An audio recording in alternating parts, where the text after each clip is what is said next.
So we're back at our studio, Conversations for the Animals, and we're so happy and blessed to have our good friend, and a good friend to the animals, Deborah Duncan. So thank you for being here. You're welcome. Yay. Thank you for having me.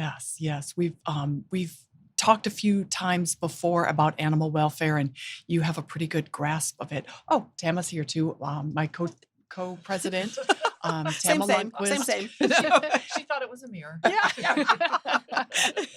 And she liked what she saw. So this is a continuing series, and we talk about animal welfare in and around Houston and try to expand on the topic. But Deborah's been well informed for a long time about this. From the early times when we had lunch, you had an understanding of this topic, and I think it stems from your work in television. Is that right, Deborah? I was a young reporter in Mhm. Austin, and I was sitting at my desk, and I got a phone call, and someone said, "You have to do a story on this." And I'm like, "What?" She said, They call themselves the Humane Society, but they're putting them down." And so we grabbed our equipment, we went down there, and we're going to do a story. But as a good reporter does, you get both sides of the story. So we had that one side. The woman was so upset that they were putting animals down, but the woman who was the head of the Humane Society looked at me and she said, "Do you think we want to?" Yeah. She goes, "Look, you need to understand what's happening here. We'll get 60,000 animals a year, and they don't all get adopted. In fact, most of them don't find a home." She goes, "Okay, so let's bring the next 60,000 the next year, and the next year, and the next year." It's exponential. And so we set up shop outside on a Saturday morning, and she says, "Watch what happens." And people were walking up, and they'd have a box full of kittens or a box full of puppies. They go, "Aren't they cute?" And you go, "Yeah, they're cute." And they're like, "They'll get adopted, right?" And they wanted assurance they were going to get adopted. The only reason why they, bred them was because they wanted to see how cute the puppies or the kittens were going to be. And they were shocked when people would say to them, "We cannot guarantee they get adopted. We have to have enough people to adopt them." And at the end of the story, we literally put this sweet, sweet dog that was going to go down in the oven. And I slow-mode the shot when I closed the door. And you saw those dogs' eyes, because he started out wagging his tail when he saw everything. He's in that oven. You knew that he knew. And his little eyes looked up, and I still cry to this day, and that was probably 30 years ago. But he looked up, and right when the door's about to close, my photographer screamed, "Stop! I'll take him." Yeah. And because he's looking at it through his lens. Right. And it made a point for people at home. And I think they need to see this more often, because they don't. They hear animal overpopulation. What does that mean? Overpopulation. What does that really mean, right? But my photographer, it was so funny. It made such a change in him. He not only took the dog and I took a cat, he took a goat. Oh. They're like, "Hey, you know anybody who needs a goat?" He goes, "I do live on some land." And so he goes, "I'll take the goat." And it was a goat with a gnarly horn. And it was just, You could have given him anything that day. Camel, goat, elephant, whatever you need. Tyrannosaurus Rex. Yeah. But, and I never got that shot out of my mind. No. But what I also never got out of my mind was the irresponsibility of us as pet owners, and I never rushed to get my pet spayed or neutered. But after that point, I understood how important it was. We never had dogs or cats that would roam the neighborhood, right? So we didn't really do that growing up. But at that point, I knew that was part of my responsibility. Right. I'm so glad you bring this up, because blame gets shifted in this, what we call a animal welfare industry, so often.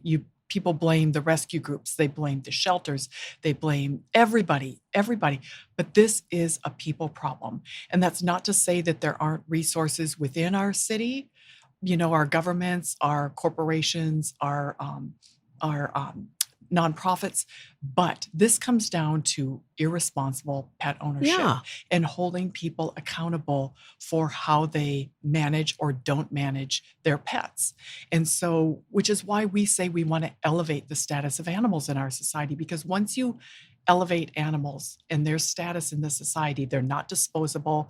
They're not something that you use for target practice. They're not something you try to hit with your car because they're an inconvenience. Yeah. Once you elevate them, if the you problem have a goes pet away. that's wanted, if they only have wanted pets, there's much less likely of a chance of a pet being, taken advantage of and mistreated. It's simple economics. Yeah. And because we have this surplus of animals, their value goes down and down and down every day. And so we constantly say, how do we change that? How do we improve their value in our society. Yeah. And so everything that we do at Houston Pet Set is to improve that value. Yeah. To go from problem to pet. Yeah. They need to be their pets for a Right. reason, right? And we domesticated them. Right. We're the ones that made them part of our families, part of our society. And now all of a sudden, because we haven't managed the populations correctly, they're a nuisance. Yeah. And what's so great about what y'all do is that you didn't reinvent the wheel. You just helped it to spin better, right? So you help to connect all those groups who all have the same mission, but they go about it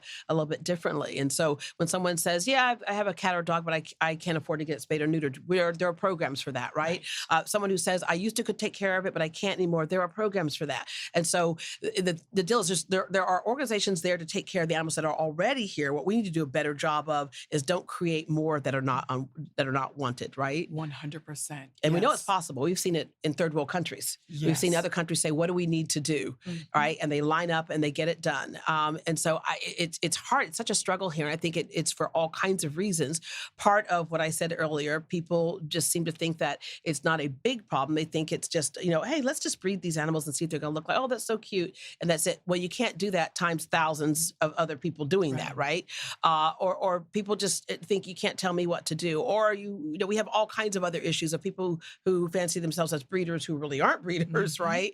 It's all about making a dime or for sport. And so that's another whole area that we have to tackle as well, because then you're dealing with people who don't have the pet's best interest in mind. Right. And I think as a city, you have to look at that. You have to look at the shelters. And a lot of people just look at the shelters. And if the shelter's doing okay, they think that the problem's not bad. But that is so untrue. The shelters are the pets that are on their way, right? And a live release rate means nothing to Right. the hundreds of thousands on the street. So then you do have the shelter animals, the animals on the streets, and then the owned animals. Yeah. And you have to work at this at all three levels, because those owned animals are going into the shelters, those boxes of puppies, taking up the place for those street animals who should be in there. Yeah. And then there's the animals we don't know about. Yeah. There's thousands we don't know about. Right. We don't know they're Yes. someplace, right? Unsafe. And there's hundreds of thousands of these animals, but our city and our county really need to manage the population of people and the animals, but the population, educate them.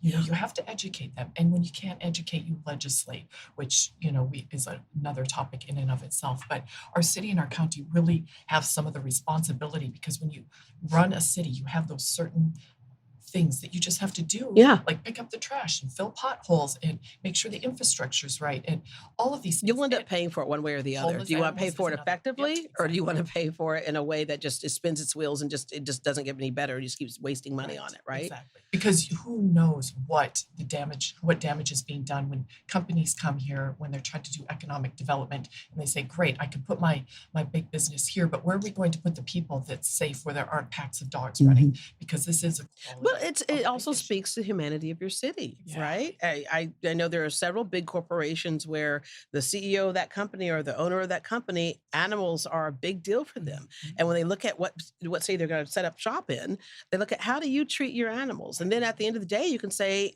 how do you treat your people, Right. right? So how do you treat living things? Exactly. Vulnerable populations. Yeah. Yeah. So It is a reflection. And we've cited or stated this statistic many times, but the only complaint after the Super Bowl that was here a few years ago was the roaming dogs, strays, dogs and cats running up and down, even our tollway.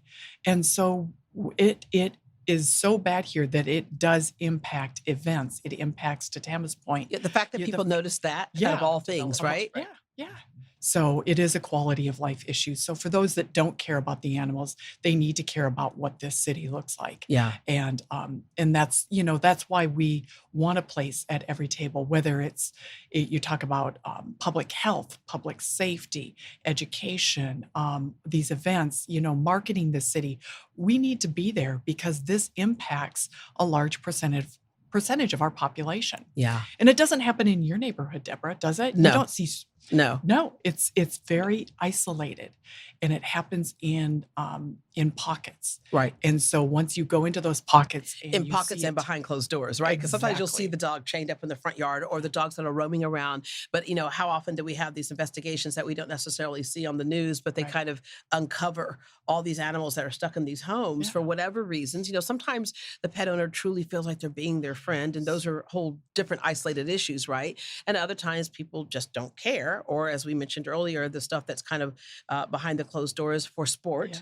right? Or just negligence, just downright negligence. Houston's So, dirty little yeah. secret. That's what we That's why I call always it. tell people, it's like if you have it in you to give a pet a home. I've told this story many times before, but I love the attitude of that dog that has seen things, right? So Mhm. when we had one dog from a breeder, it was a Jack Russell Terrier. I love Jack Russells, but then we had a Norfolk Terrier who was very surly. In fact, he was about to be put down, and I said, I want to see that one, and they said, well, no, because he's nipping at people. He was in a shelter? He was in a shelter. And so when you tell me the dog is nipping at people, now I really want to see it, Yeah. because now I really want to give it a chance, right? Because we're going to work some stuff out. Right. So we get Ted out. I named him Ted. So we get him out. We sit him down. I sat on a bench, and he sat on the end of the bench. And he kept looking at me. I kept looking at him. So he'd get up and he'd scoot a little bit closer. And I just sat there. He scooted a little bit. And finally, he was right by my feet. And I reached down and I pet him. And they're like, we can't believe he's letting you pet him, because he's not let any of us touch him, right? And so all I could think of is, what did this little puppy go through, this little dog go through, that he was that scared for somebody to pet him and couldn't even trust the people who were giving him food, right? Usually that breaks down barriers for a pet that's been out there a while. So I adopted him and took him home. Someone was working in the backyard, left the gate open. And I got a call. Hey, do you own Chester? Yeah, I do. I found Chester at like Westheimer and Gessner. He was making a go of it, man. God. Chester was going to see the world. And that was the dog that we got from a breeder. Right. And I thought, uh-oh. So I got Chester now, but I haven't heard from Ted, right? So if Ted is out, he's going to bite somebody. I mean, we're going to have a problem. So I get to the house, and sitting on the swing, just sitting there, just swinging like this. There's Ted. And Ted was like, son, I told him, don't go out there. There are people who love us here 3 meals a day. They love us and they care for us. It's not greener on the other side. I know what you're thinking, but you go ahead. I'm staying here. Ted never left. Ted's like, I'm no fool. He knew what it was like out there. So it seems like, and Ted and I kind of had this thing, because he would protect me and Neil and Duncan, my son, right? But other people came to the house, they were gonna have to get permission from him first, and he'd check you out, and he'd like, all right, carry on. Don't hurt them, or if you do, I'll hurt you back. Right? all 15 pounds. Yeah, all 10, right? Probably, yeah, a little wiry. He's all hair, right?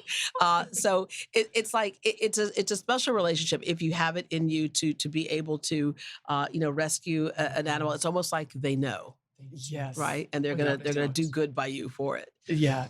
To your point, Tama and I started out with bred dogs. We didn't know the difference. And this was many years ago. We both had Westies, but I could not leave the door open, the gate open for Taz, my Westie. He would disappear. Escape artist. Right? Yeah. I've got 2 now, Benjamin and Finnegan, and I can leave the front door open, go down to the end, pick up the paper, and they just sit there right in the doorway.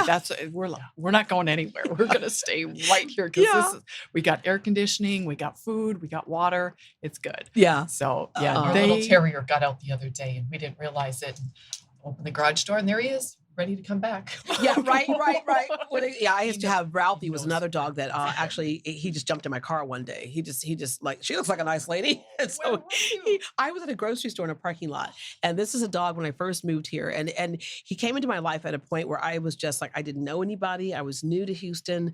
I was lonely, and he jumped in my car. He was all beaten up, but you could tell he tried to stand up tall. Like, I know I've got bite marks and everything, and I'm dirty, but I'm a good guy, right? But and Ralphie became famous because he was the dog that would literally show up to work sometimes. Like, I was literally doing the Deborah Duncan show. I was on the set in the middle of a live show, and I heard these people in the audience go, "Oh!" And he came tapping on in, and he just jumped in my lap. And I'm like, how did he get from my house to the office and just walk on in? But he would come up to work every now and then, escape artist, right? And then I got a call from someone in the neighborhood once, and she goes, "Yeah, we're at a restaurant. We've got your dog under the table because he came to our house to play." And so she goes, "Okay." So which brings up the point too about having them chipped, right? So that Yes. if you ever get separated from that, you can find them, right? So and doing the collars, a simple thing with a collar with the phone number, and so that's Right. how the few times that either Ralphie got out or Ted that we were Right. able to reconnect.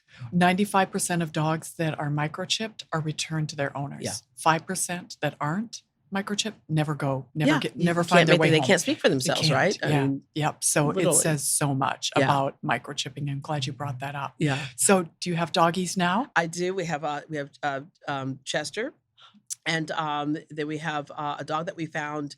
Like it was just running around a field after the tax day floods, and Oh, it's a schnoodle bandit, and bandit's she's an interesting little girl, right? But and then we have a cat, and it was funny because we thought, okay, how's this cat going to react to? And the cat's Violet, who is my son's queen, who we got from Cap. So we're like, okay, how is this dog going to handle the cat? Because you never know when you're introducing, right? sure. Cats and dogs. And so we get home, the cat walks in, puff tail, whole bit, right? And she's like, what is that? Right? So her tail gets all puffy, and Bandit's like staring at her, and we're like, okay, be careful. Let's just see what's going to happen here. So finally, the cat walks up to Bandit, and then she just slaps her in the face, and she's like, okay, that's established. Right? We know what's happening now. Okay, so that all worked out. But Order's restored. yeah, and then we have a bearded dragon. Oh, wow. Because everyone needs one of those when you are a mother of a single child and they're saying, "Can I have a brother or a sister? How about a bearded dragon, honey? How about that? We'll do a bearded dragon and a cat and a dog. How about that?" Ours Right? was a bird A bird. until Okay, I yeah. found out how long they lived, and then I'm like, yeah, no bird. Yeah, right. It's like the tortoise thing. It's like, we got to will it to somebody else later, like 100-something years later. But yeah, so if I had animals in and out, he wanted a bird too. And I was like, look out there, honey. All those birds can be yours. They're free. Right? Start naming them. Yeah. Start naming them, right?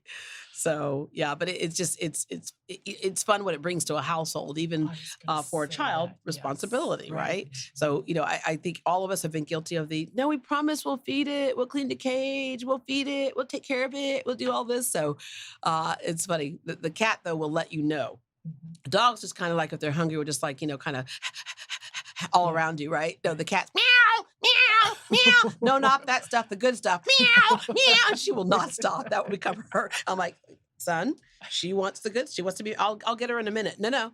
You need to do it right now. Right. All right. Crying baby. Yeah. So when he's hungry, I'll say, I'll get you in a minute. Just like you did with the cat. How about that? Right. Yeah. So There's it's just so fun. many lessons I think that are built into just owning an animal and the compassion that children have for the animals and the unconditional love and the forgiveness and all of those. Children learn 90% of what they see, 10% of what they hear. So that ongoing relationship that a child has with a pet is so important, I think, and all those unspoken lessons. Yeah. And how much you love them. You can take them for granted when they're around, right? But when they're not around and you miss like the little tinkle of the collar or something like that. Because I know Violet decided to go on a vacation for a couple of days and we couldn't find her. And I was like, wow, okay. Because my son was like, mm-mm. And then all of a sudden I heard this little meow. And I opened the front door and I was like, okay, I think that's her. Please be her. Because if it wasn't her, I was ready to get a throwdown cat. I was like, I was going to get one that looked like her. And like, you listen, you need to act like this when I get you to the house, right? So, oh yeah. So, and she had gotten up on the roof and couldn't figure out how to get back down. So we got her and that was great. So, but yeah, when you have that pet, you take for granted sometimes those little things, like when they crawl on the bed at night, or when you roll over and then you feel them move and shift, and so you miss those little things when that pet, and we lost a couple of pets. One had cancer, and it's at those times that you are so appreciative for life when you see death, right? If that makes any sense.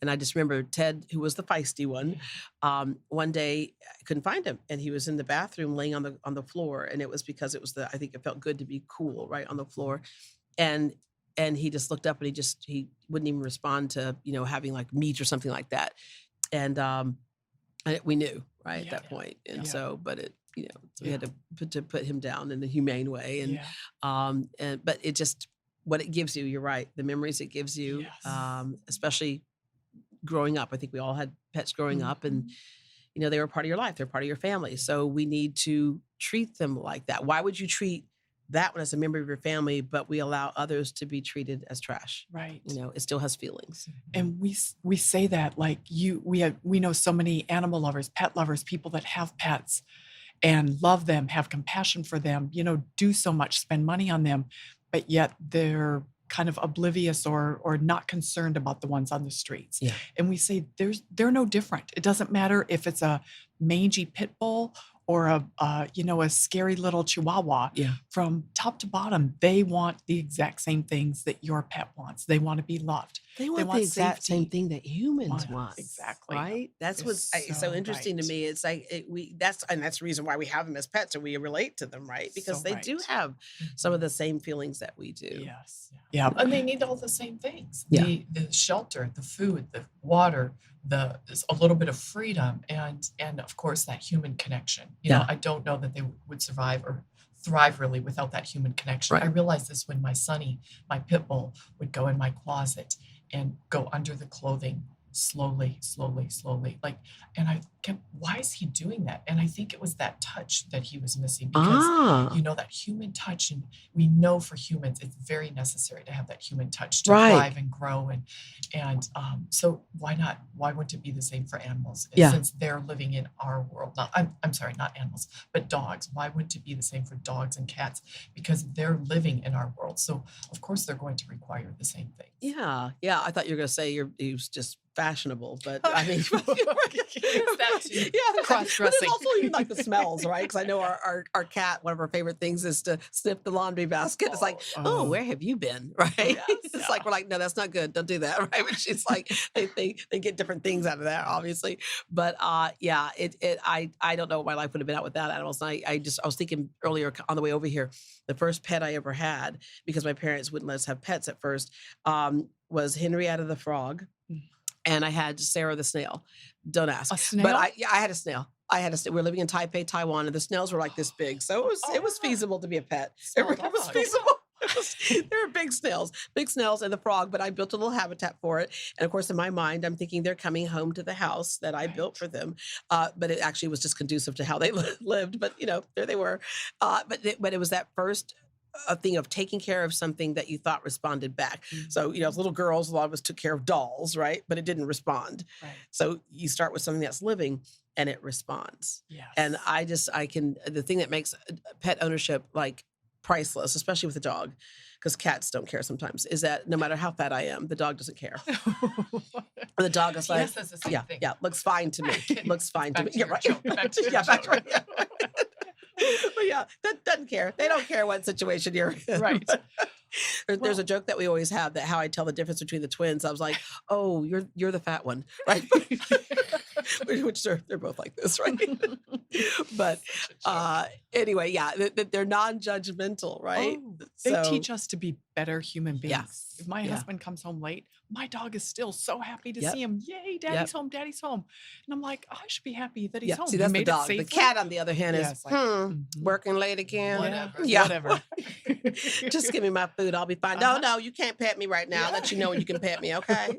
Lessons to be learned. Yeah. from them, And by too. the way, go check your clothes. I shredded them.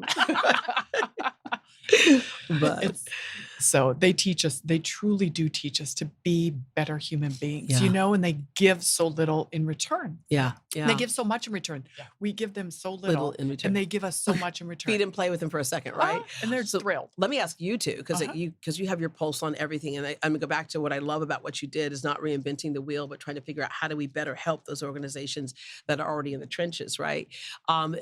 We still haven't solved this problem, as we were talking about before we started recording.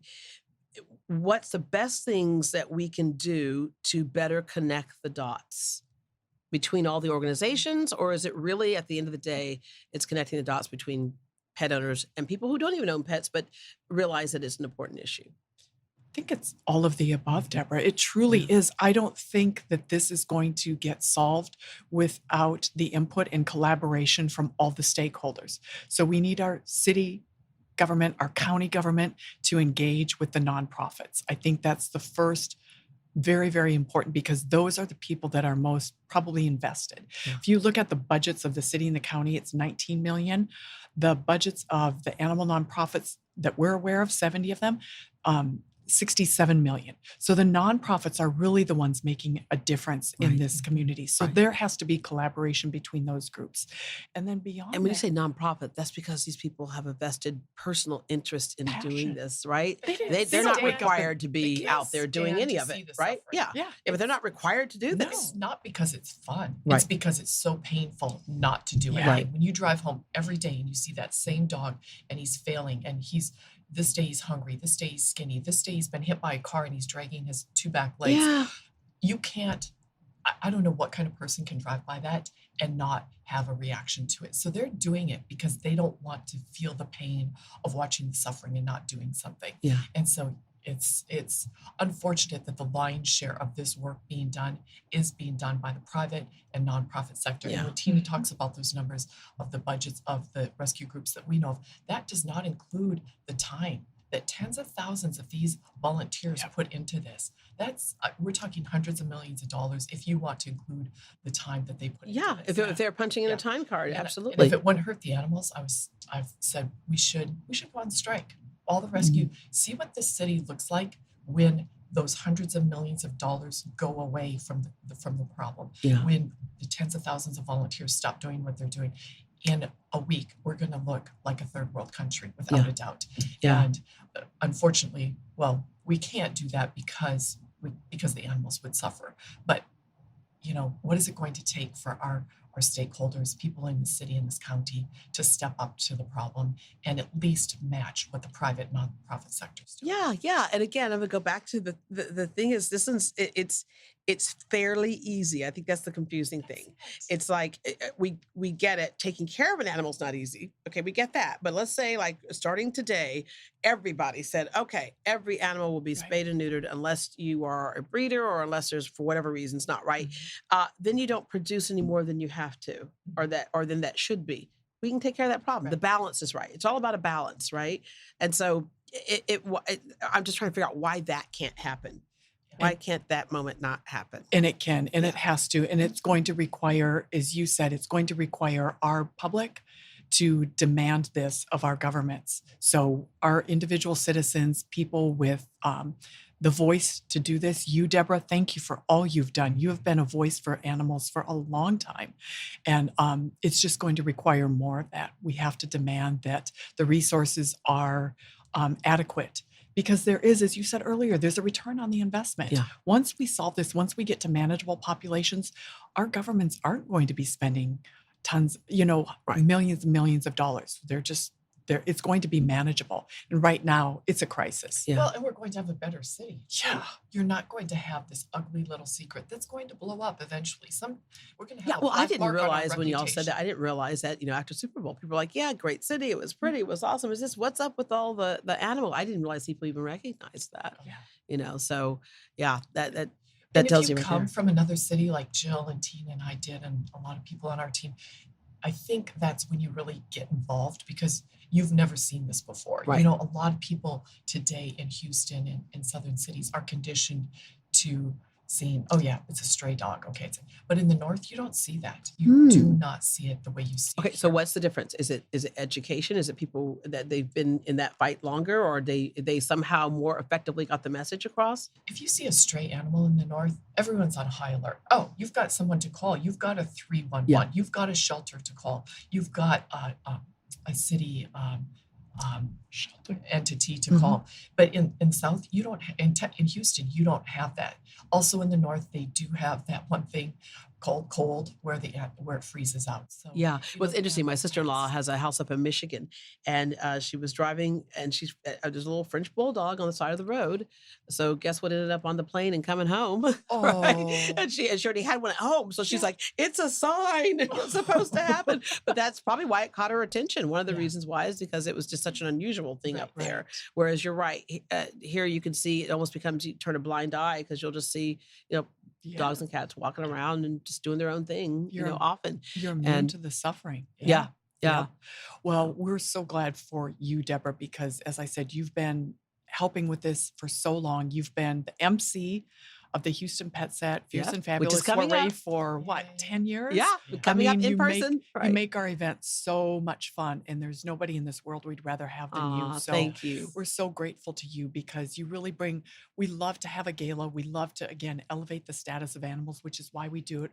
We want to inform our city, but it's not a stuffy event. No. It's a fun No, event. serious And issue, but we have fun Yes. tackling those issues, right? Yeah, we have a lot of fun raising the money, and those who can give, all right? And then that way, that money goes to, as we know, such a, not just a cause, but several causes, because Yes. within that whole animal rescue arena, we have several causes, like people who foster, Yeah. people who take care of injured pets, people who neuter and spay, right?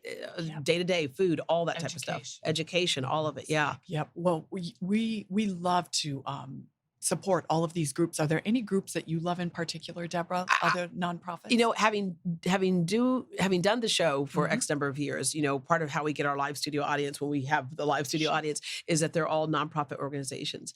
And so when they come, I love every one of them because every one of them has just like a little bit of a different spin on something, right? Like we'll get a rescue group and they go, "We're the Whippet Rescue Group." Oh, the Whippets. Okay, look at you. Wow. But yeah, right. But it's so cool because you'll find people passionate within this huge issue. You find people passionate about addressing a certain part of the issue. And if you look at it like a puzzle, every one of those puzzle pieces is important. We're just Yes. missing one big one. And that Yeah. one big one is everyone being responsible, right? Yes. And so we have it all there. Puzzle's almost completed. Please help us get that last piece. 100%. Yeah. So Well thank said. you. Our soiree is coming up September 10th, Friday night.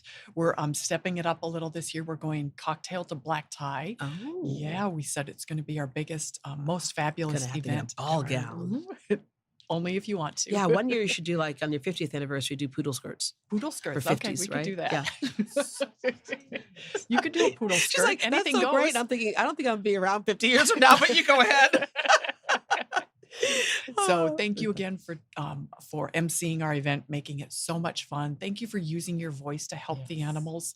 You truly are one of the voices in the media for this cause. So Well, we're thank grateful to you. you. Yes. Plus, Can I- you're a great friend. Can I do my moment? Yes. Double your pleasure, double your fun with double mint gum. They actually did that ad once, I think. So, because there's two of them, right? Okay. And we weighed the same at that time. Yeah, exactly. Thank you, Deborah. Thank you. Love We you. love you. Love you Bye. back.